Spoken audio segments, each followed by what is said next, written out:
Hi, welcome back to DoddyMTBtech. Yet again, I've been travelling, flipping everywhere, it feels like. So I thought I'd put a video together for Halloween, really. I got the idea for this from taking some photos, in fact here they are on screen, of my sly in the graveyard the other day. I thought it was quite cool to take some pictures in there, this particular graveyard. Some of the colours and just some of the stuff growing in there on the gravestones, just beautiful. So I thought let's make a video with some weird looking bikes, some cool looking bikes and some just horrible things. So in no particular order, let's get stuck in, and we're going to start with something nice. I'll bed you in first with the Balfa BB7. Now this thing was leagues ahead of its time. So if you look at the modern day downhill bikes, like we'll use the Norco as an example, high pivot bike, it's got linkage, and there's even in the prototype stage they had isolated braking arms. Look at this, this is Balfa from 2003, which is just bonkers with how advanced the bike was. I mean, sure, it's pretty complex and you'd have needed like pots of threadlock to stop this thing rattling to pieces. However, these things rode so well. Yes, overly complicated, but man, they stuck to the ground. Really, really good. The braking arm on there meant the effects of anti-rise, so that's the effects of the suspension on braking, had zero effect. So completely isolated, which meant no matter what you're doing, you're pedaling, you're skidding, you're still going to get fully active travel the entire time. Awesome looking bikes, but man, pretty strange looking, isn't it? Okay, so now let's get to something. I can't even keep a straight face with this. This is a checker pig. I mean, oh my good God, look at this thing. This is absolutely hideous. And yeah, look at the shock on that bike. It's basically a leaf spring, is what it is. It's essentially just, well, yeah, no damping. So at some point, someone thought, oh cool, like damping is overrated. Let's not bother having any on there. Let's just have a crude leaf spring. Imagine that, hitting bumps and just ricocheting your way down the trail. Hey, maybe that was the selling point. Not too sure about that. All right, let's move on to something cooler. So this, all right, it's not a bike, but Marzuki Super Monster T Fork. Oh man, just look at this thing. This thing had 12 inches of travel. That's 300 millimeters of travel. Just crazy. I've got a feeling they weighed nearly 12 pounds as well. And because of the era of Marzuki fork that these were created in, these were oil bath forks. So in case you're not aware, many modern forks have cartridge designs on the inside. They will have a damping unit that's built into one of the legs, and it will have, depending if it's a bladder system or whatever system it uses, but it's normally integrated into the leg. There will be some oil in the lower leg, but that's purely to lubricate the bushes and to make sure the seals stay lubed on there. It's not really as part of the damping. Whereas the early Marzuki forks that started with the Z1 Bomber came out sort of mid-90s, what am I talking about? Yeah, late 90s? Can't even remember, but irrelevant. It was an open oil bath fork. So it was full up with oil, which was the damping oil, but also the lubrication oil. And what this meant was these things would keep on going seemingly forever. And these forks had over 1.5 litres of oil in them. Can you imagine that? That much oil on the inside of a fork. I mean, you could jump off a house with these things, and that's seemingly what Josh Bender used to do. Amazing looking things. But definitely one of the craziest looking things out there. And actually on the same vein as that, Brooklyn Machine Works. BMW bikes from Brooklyn. These guys basically made bikes mostly out of steel to make them as strong and bash proof as possible. And this is what they came up with. There's various shots on screen here, but these things were unreal. So big single pivots. They had a jack shaft drive system usually on them to get around the single pivot. But unlike what you see on some downhill bikes that have a big chainring and they'll have like an idler wheel on them, which just gains friction and adds complication. What Brooklyn Machine Works did, okay, so it's more complicated, but actually it's genius, was having an uninterrupted chain going around the actual main pivot, and then they would join that to the cranks using a jack shaft system, which usually had a left-hand drive. Very similar to the Cannondale Falcon, which is one of these. Yeah. brilliant system, worked really well, surprisingly little friction when you actually pedalled it, although you had bigger things to contend with, like the weight of the things. Some of these things, like they had one called the Rubber Ducky that weighed like, I think it was like 57 pounds, or maybe it's more, maybe it was like 70 pounds or something, but insane. Now, a couple of guys under the name of Tora bikes, which I'm pretty sure they're from the southwest of the UK, forgive me if I'm wrong on that. Now, like me, they missed out getting BMW bikes the first time around because you can no longer get them. And being frame builders, they were like, cool, let's make some modernised ones. So they are on screen. How cool are these? So modern geometry on these bikes, modern building techniques on their modern wheel sizes. There's a single speed one here. I think this one belongs to Steve Gill, the old Camel smoke across jobby, and a pink one and a yellow one. Some of them using gears, some slightly different configurations on them. But man, these things are super cool, aren't they? These guys actually, in a retro way, made a couple other recent bikes that are quite cool. They made a Sun Radical Plus kind of remake, and that Radical Plus of that era was, I think, one of my top 10 favourite bikes forever. In fact, there's a video there. If I can make a top 10, like, my favourite bikes of all time. And on that vein, let us know in your top 10. Give us 3 examples in the comments of your favourite bikes of all time, any era. Just give us some reasons. Might give me some cool ideas. But yeah, the Tora bikes, super cool. They also made a nod to JMC's old bike, so here's that one as well. But super, super cool. Okay, next one, the Sintesi or the Vichi Bromont. Now this has got a great story. So this technically is the first mass-produced downhill bike that was available. And now this thing has a strange story behind it because the frame was originally designed to test Marzuki shocks and forks, and it was built by the factory Marzuki used, which was called Vichi. So the frame really was only there to start with to test what they were building to use on other manufacturers' bikes. And one of the people that saw them quite early on was a US BMX racer that was racing mountain bike called Dave Cullinan. Now this guy is incredible on a bike, and at the time riding for Iron Horse was using one of their A-frame hardtails. And he took one look at the bike and was like, do you mind if I have like go on this around the car park? Had a go on it and was like, oh my God. And he rang up his boss at Iron Horse and was like, get me one of these, put Iron Horse on it, and I'm going to win world champs on it.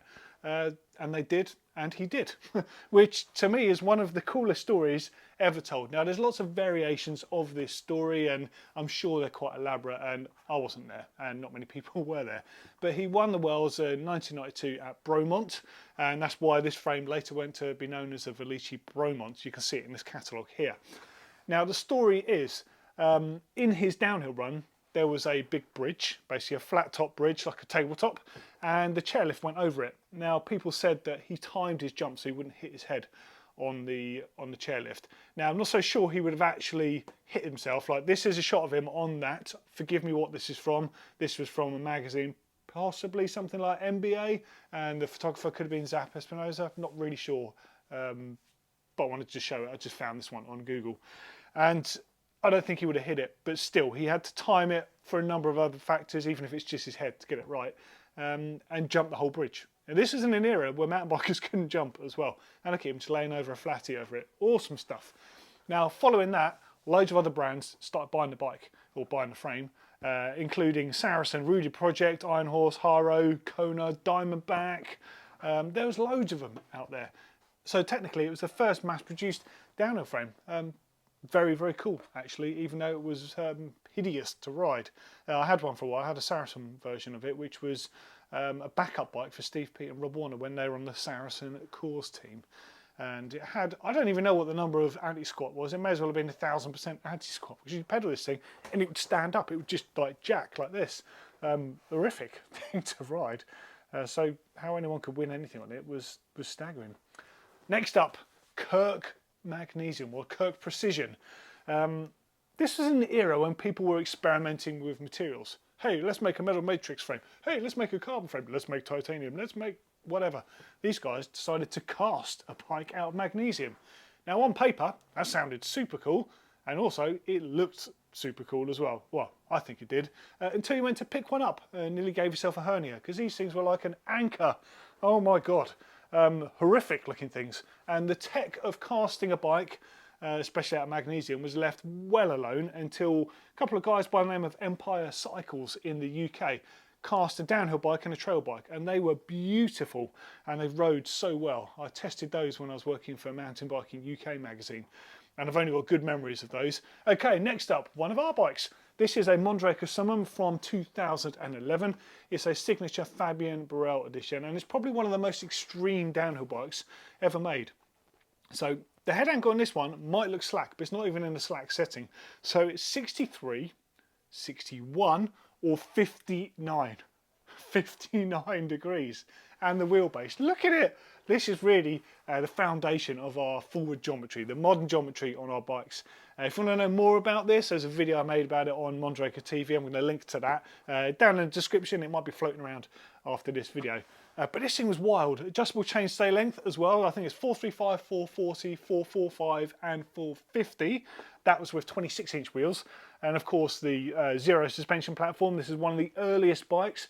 Fabian had proven it at a race in 2009, Maribor in Slovenia.